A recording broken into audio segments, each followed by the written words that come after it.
So there's an interesting pair of halakhas about Sukkot. The first halacha is about the minimum shiur for the schach. It has to be thick enough that there's more shade than sun. That doesn't mean that there's a lot of shade, but it means that you have to have some minimum amount of protection. You have to have some noticeable shade from the heat of the sun, right? That's the minimum shiur. But what about the maximum shiur? How thick can it become? You would think that the maximum shiur would also relate to the sun, but it doesn't. It relates to the stars. The chatchila, that is, you should make sure that you can see the stars through the schach. I think some say, big stars that you can see even during the day, or stars at night. Let's take it for our sake that we're talking about stars at night.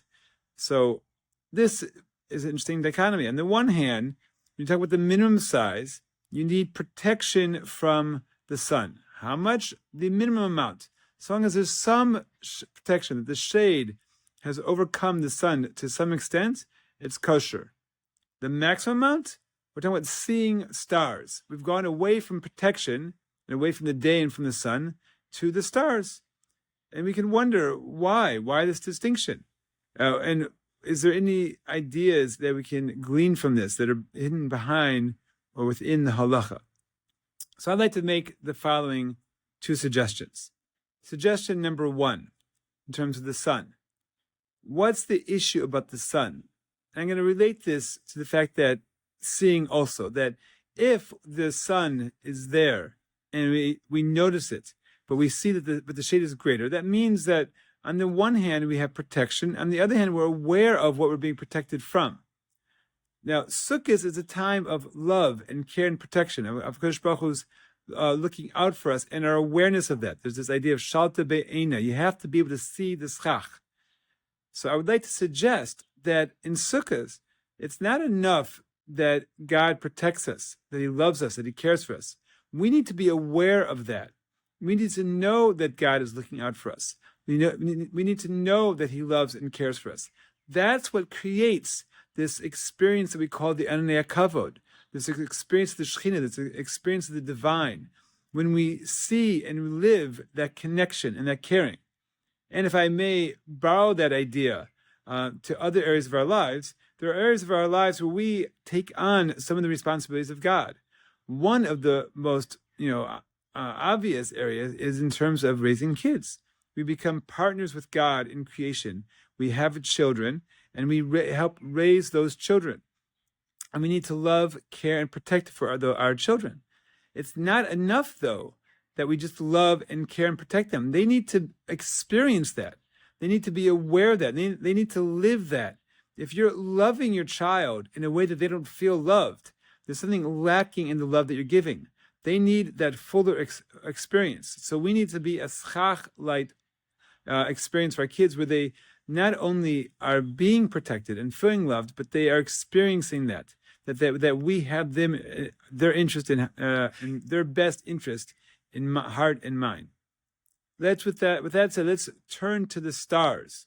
What does it mean that we have to see the stars? And can we connect this to what we just said about the sun?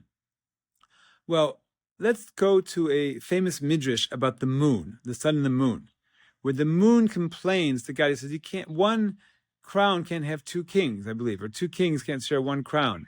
I forget the exact language of the midrash. And God diminishes the light of the moon. So what is going on in this midrash? And later on, God appeases the moon with the stars. So we have to get to the stars. So what's this issue of diminishing the light of the moon? Are we talking about the physical light at night? You can read it that way, but I would like to take it slightly differently. The sun and the moon, the day and the night, represent different ways that we experience this world, positively, enjoyably, with simcha and love and all that's good, or negatively, the negative experiences, the dark experiences, the experience of night in this world. When Elie Wiesel wrote a book about the Holocaust, he called it night. I think there's three: night, dawn, and day. The first one about the experience of the Holocaust was night, because this was a night-like experience. But there's light in the night. There is a light the primary light is the moon. And the issue I would like to say is, how clearly can you see God in the night? How clearly can you see that love and that caring and that protection? How close do you feel is he there? Originally, it was like the day. The positive and the negative we experienced equally. Just like you have to, make a bracha on the good, you have to make a bracha on the bad. That's much harder to do for us today. We don't live that reality. There's somehow or another, the question of the moon took away for us that natural ability to see God in the more difficult moments of reality. But, says God, I'm going to appease you a little bit. I'm going to, you're upset about this. I'll give you the stars. What are the stars? The stars, I think, means that no matter how dark it gets, there's always a little light out there. Yes, it doesn't shine like the moon, but there are a lot of them. And there's one here and one there and one there, somewhere else. And so even if the moon is hidden, it's a new moon, you can't see it. You can find those stars.